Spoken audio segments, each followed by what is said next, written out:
Welcome to my channel or welcome back to my channel. ಎಲ್ಲರೂ ಹೇಗಿದ್ದೀರಾ? I hope ಎಲ್ಲರೂ ಚೆನ್ನಾಗಿದ್ದೀರಾ. ನಾನು ಕೂಡ ತುಂಬಾ ಚೆನ್ನಾಗಿದ್ದೀನಿ. ತುಂಬ ದಿನಗಳಾದಮೇಲೆ ವಿಡಿಯೋ ಹಾಕ್ತಿದ್ದೀನಿ. ಬಿಕಾಸ್ ಬಬ್ಲುಗೆ ನ್ಯೂ ಇಯರ್ ಆಗಿ 1 ವೀಕ್ ಆದಮೇಲೆ ತುಂಬಾ ಫೀವರ್ ಬಂತು. ಆ ಫೀವರಿಂದ ಅವಳಿಗೆ ಬಾಡಿಲೆಲ್ಲ ಪಿಂಪಲ್ಸ್ ಶುರು ಆಯಿತು. ಸೊ ಅದರಿಂದ ಹೊರಗಡೆ ಬರೋಕ್ಕೆ ಒಂದು 15 ಡೇಸ್ ಟೈಮ್ ತೊಗೊಂತು ಅವಳು ರಿಕವರ್ ಆಗೋಕ್ಕೆ.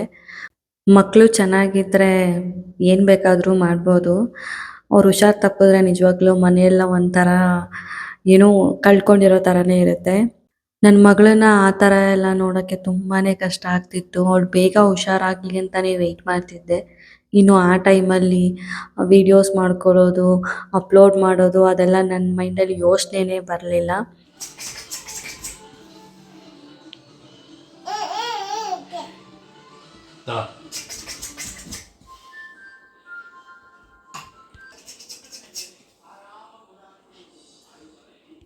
ಇನ್ನೇನು ಅವಳು ರಿಕವರ್ ಆದಳು ಅಂತ ಅಂದ್ಕೊಳ್ಳೋ ಅಷ್ಟರಲ್ಲಿ ಅವಳಿಗೆ 9 ಮಂತದ್ದು ಇಂಜೆಕ್ಷನ್ ಇತ್ತು. ಅದರಲ್ಲೂ ಆ ದಿನ ಅವಳಿಗೆ 4 ಇಂಜೆಕ್ಷನ್ಸ್ ಹಾಕಿದ್ರು. 2 ಕೈಗೆ 2 ಕಾಲಿಗೆ. ಸಿಕ್ಕಾಪಟ್ಟೆ ಭಯ ಆಗೋಯಿತು ನನಗಂತೂ.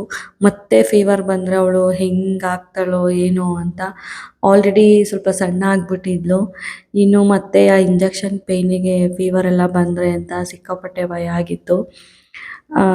ಬಟ್ ಅಷ್ಟೊಂದೇನು ಫೀವರೆಲ್ಲ ಏನೂ ಬಂದಿಲ್ಲ. 1 ಡೇ ಸ್ವಲ್ಪ ಕಷ್ಟಪಟ್ಟಳು ಅಷ್ಟೇ. ಆಮೇಲೆ ನಾರ್ಮಲ್ ಆಗಿಬಿಟ್ಲು.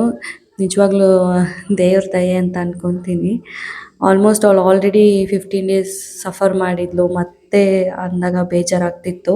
ಹಾಗಾಗಿ ನಾನು ಯಾವುದೇ ವೀಡಿಯೋಸ್ ಪೋಸ್ಟ್ ಮಾಡೋಕ್ಕಾಗಿಲ್ಲ. ಇದು ಬಂದು ಫಸ್ಟ್ ಕ್ರೈಯಿಂದ ಬಬ್ಲುಗೆ ಕೊಲಾಬ್ರೇಷನ್ಗೆ ಅಂತ ಕಾಸ್ಟ್ಯೂಮ್ ಕಳಿಸ್ಕೊಟ್ಟಿದ್ರು ರಿಪಬ್ಲಿಕ್ ಡೇಗೆ ಅಂತ ಹೇಳಿ. ಬಟ್ ಅವಳು ಫೋಟೋಸ್ ತೊಗೊಳಕ್ಕೆ ತುಂಬಾ ಕಷ್ಟ ಆಗ್ತಿತ್ತು. ಅವಳಿಗೆ ಹುಷಾರಿಲ್ಲದೆ ಕಾರಣ ಅವಳು ಯಾವುದಕ್ಕೂ ರೆಸ್ಪಾಂಡ್ ಮಾಡ್ತಾ ಇರಲಿಲ್ಲ. ಬಟ್ ಕೊಲಾಬ್ರೇಷನ್ ಅಲ್ವಾ, ಮಾಡಲೇಬೇಕಿತ್ತು. ಏನೂ ಮಾಡೋಕ್ಕಾಗಲಿಲ್ಲ. ಅವಳು ತುಂಬ ಹಿಂಸೆ ಪಟ್ಟಳು. ನಾವು ಕೂಡ ಅಷ್ಟೇ ಅವಳಿಗೆ ಪ್ರೆಷರ್ ಹಾಕಿ ಮಾಡ್ಸೋಕ್ಕೆ ಟ್ರೈ ಮಾಡಿದ್ವಿ. ತುಂಬಾ ಹಿಂಸೆ ಕೊಟ್ಬಿಟ್ಲು ಆ ದಿನ ಅಂತೂ. ಎಷ್ಟು ಜನ ಇದ್ವಿ ಗೊತ್ತಾ ಅವಳು ಫೋಟೋಶೂಟ್ ಮಾಡ್ಸೋಕ್ಕೆ. ಅರೌಂಡ್ ಇಲ್ಲ ಒಂದು 7-8 ಮೆಂಬರ್ಸ್ ಇದ್ವಿ. ನಮ್ಮೂರಲ್ಲಿರೋ ಚಿಕ್ಕ ಮಕ್ಕಳೆಲ್ಲ ಬಂದುಬಿಟ್ಟಿದ್ರು. ಏನೋ ಒಂದು ತಕ್ಕ ಮಟ್ಟಿಗೆ ಮಾಡಿಸ್ಕೊಂಡ್ಲು.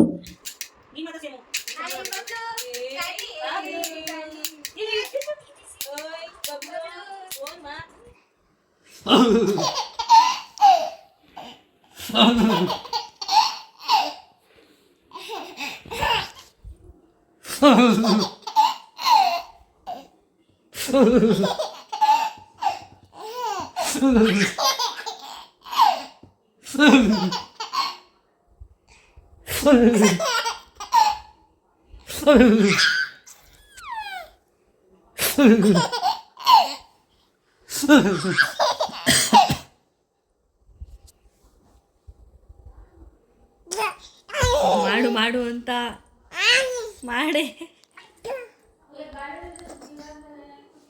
ನಾನು ಆಗ್ತಾ ಅಂತೆಲ್ಲ ಮನೆ ಮಮ್ಮನಿಗೆ ಮಾಡೆ ಹೊಟ್ಟೆ ನೋವು. ಇಲ್ಲಿ ಬಬ್ಲು ನಮ್ಮಮ್ಮ ಪೂಜೆ ಮಾಡ್ತಾ ಇದ್ರೆ ನಮ್ಮಮ್ಮನ್ನೇ ನೋಡ್ತಾ ಇದ್ಲು. ನಿಜವಾಗ್ಲೂ ಈ ವಿಡಿಯೋಸ್ ಎಲ್ಲ ಯಾವ ಡೇದು ಅಂತ ನಂಗೆ ನೆನಪಿಲ್ಲ. ರ್ಯಾಂಡಮ್ ಆಗಿ ನಾನು ವಿಡಿಯೋಸ್ ಮಾಡ್ಕೊಂಡಿದ್ದೆ. ಅದನ್ನು ನಾನು ಇಲ್ಲಿ ಆ್ಯಡ್ ಮಾಡ್ತಾ ಇದ್ದೀನಿ ಅಷ್ಟೇ. ಅವಳಿಗೆ ಒಂಥರ ಖುಷಿ ಪೂಜೆ ಮಾಡೋದೆಲ್ಲ ನೋಡೋದು, ಏನು ಮಾಡ್ತಾರೆ ಅಂತ ಕ್ಯೂರಿಯಾಸಿಟಿಯಿಂದ.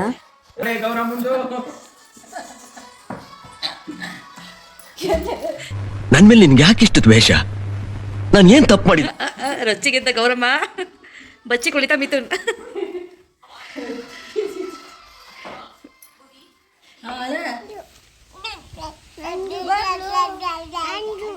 ಕೂಚೋ ಅಲ್ಲಿ ಕೂಚೋ ತೆಗಿತೀನಿ. ಬಬ್ಲು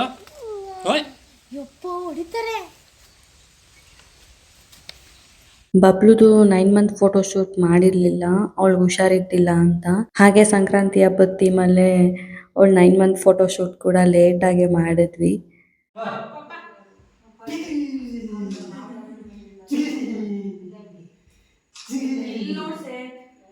ಬಬ್ಲು ನೀನು ಆ ಕಡೆ ಇದು చూడు ದ ಬಬ್ಲು ಅದು ಕ್ರೇಜ್ ಇಲ್ಲ ಬಿಡೆ.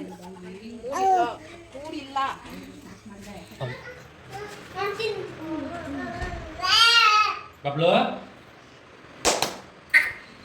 ರಾಯ್ತ್ಯಾ ಏ ಬಂಗಾರಿ ಓಯ್. ಕಳ್ಳಪಿ ಇಲ್ಲಿ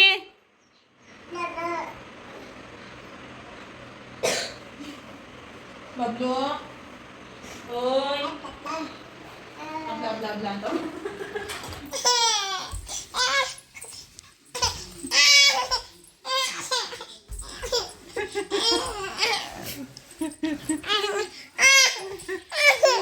ಬೇರೆ ಹೋಗ್ಲಿ ಕಪ್ಪೆರಾಯ ಕಪೆರಾಯ ಮುಖ ತೋರ್ಸು ಕಪೆರಾಯ ಗುಮ್ಮ ಮತ್ತೆ ಮಲಗಿಸ್ತೀನಿ ಇವೆಲ್ಲ ಆಟ ಆಡ್ಬೇಕು ಟಯರ್ಡ್ ಮಾಡ್ಬೇಕು ಇವ್ರನ್ನ ಚೆನ್ನಾಗಿ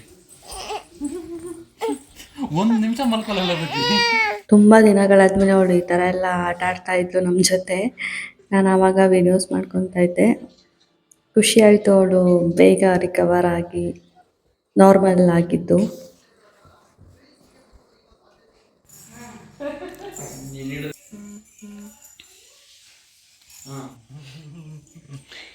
ಯಾರು ಬೇಡ ಕಣಪ್ಪ. ಓಯ್ ಡಾರ್ಲಿಂಗ್ ಹೋಗೋಣ. ವೆಯ್ಟ್ ಮಾಡೋಣ ಬಾ ನಾವು ಇಲ್ಲಿಂದ. ನೋಡಿ ಇವರಿಗೆ ಯಾರಾದರೂ ಹುಡುಗಿ ಕೊಡೋರಿದ್ರೆ ಬೇಗ ಕೊಟ್ಬಿಡಿ. ದೊಡ್ಡಮ್ಮನ ಮಗಳ ನೀನೇ ಕೊಡೋಣ ಅಂತಿದ್ದಿ, ಇನ್ಯಾರು ಕೊಡ್ತಾರೆ ಹೇಳು? ನನ್ನ ಮಗಳನ್ನ ಕೊಡೋ ಥರ ಇದೆಯಾ? ಇವನೆಲ್ಲಿ ನನ್ನ ಮಗಳೆಲ್ಲಿ? ಒಂದು 5 ವರ್ಷ ಮುಂಚೆ ಮದುವೆ ಆಗಿದ್ರೆ ಆಯ್ತಾಯ್ತಪ್ಪ, ಏನೋ ಮಾಡ್ಕೊ. 5 ವರ್ಷ ಸಾಕ?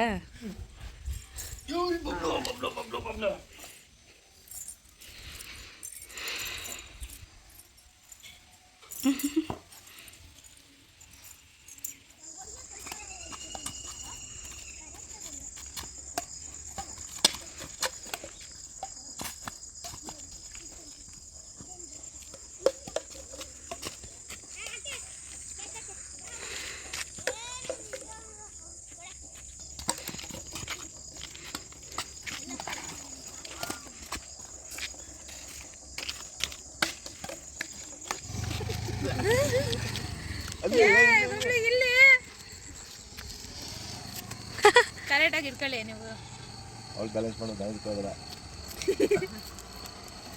ಬಬ್ಲುಗೆ ಈಗ 10 ಮಂತ್ಸ್ ಕಂಪ್ಲೀಟ್ ಆಗಿ 11 ಮಂತ್ಸ್. ಸೊ ನಾವು ವಾಪಸ್ ಬ್ಯಾಂಗ್ಳೂರ್ಗೆ ಬಂದ್ವಿ. ಇನ್ನು ಬಬ್ಲುನ ಊರಲ್ಲಿ ಎಲ್ಲರೂ ಹಚ್ಕೊಂಡ್ಬಿಟ್ಟಿದ್ರು. ವಾಪಸ್ ಬರೋವಾಗ ತುಂಬಾ ಕಷ್ಟ ಆಯಿತು. ಎಲ್ಲರೂ ಬೇಜಾರು ಮಾಡಿಕೊಂಡ್ರು.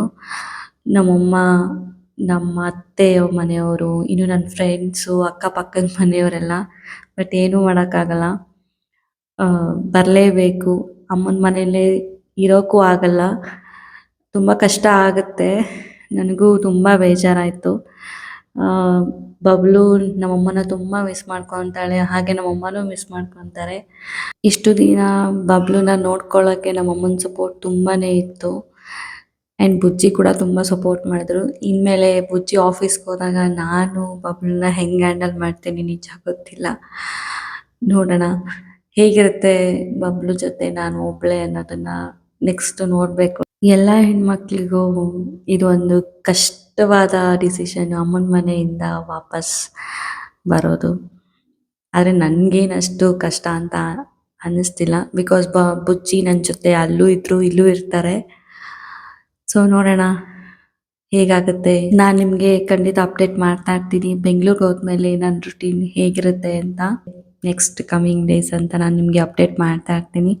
ಯಾರೆಲ್ಲ ನನ್ನ ಚಾನಲ್ನ ಸಬ್ಸ್ಕ್ರೈಬ್ ಮಾಡ್ಕೊಂಡಿದ್ದೀರ ತುಂಬಾ ಥ್ಯಾಂಕ್ಸ್. ನಿಮ್ಮ ಸಪೋರ್ಟ್ ಹೀಗೆ ಇರಲಿ. ಇನ್ನೂ ಯಾರೆಲ್ಲ ಸಬ್ಸ್ಕ್ರೈಬ್ ಮಾಡ್ಕೊಳ್ದೆ ವೀಡಿಯೋಸ್ ನೋಡ್ತೀರಾ ದಯವಿಟ್ಟು ಸಬ್ಸ್ಕ್ರೈಬ್ ಮಾಡಿಕೊಂಡು ವೀಡಿಯೋಸ್ ನೋಡಿ. ಹಾಗೆ ಒಂದು ಲೈಕ್, ಕಮೆಂಟ್, ಶೇರ್ ಮಾಡಿ ನಿಮ್ಮ ಫ್ರೆಂಡ್ಸ್ ಆ್ಯಂಡ್ ಫ್ಯಾಮಿಲಿಗೆ. ಇಷ್ಟು ದಿನ ಯಾರೆಲ್ಲ ನನ್ನ ವೀಡಿಯೋಸ್ನ ನೋಡಿ ಕಮೆಂಟ್ ಮಾಡಿದ್ದೀರಾ, ನಿಜವಾಗ್ಲೂ ನಿಮ್ಮೆಲ್ಲರ ಪ್ರೀತಿಗೂ ನಾನು ಯಾವಾಗಲೂ ಚಿರಋಣಿ. ಹೀಗೆ ಸಪೋರ್ಟ್ ಮಾಡ್ತಾಯಿರಿ. ಬಬ್ಲುನ ಮತ್ತಷ್ಟು ನಾನು ನಿಮ್ಮ ಮುಂದೆ ತೋರಿಸೋಕ್ಕೆ ಮತ್ತೆ ರೆಡಿಯಾಗಿ ಬರ್ತೀನಿ. ಥ್ಯಾಂಕ್ ಯು ಸೋ ಮಚ್ ಎಲ್ರಿಗೂ. ಈ ವಿಡಿಯೋನ ಕೊನೆವರೆಗೂ ನೋಡಿದ್ದಕ್ಕೆ ತುಂಬಾ ಥ್ಯಾಂಕ್ಸ್.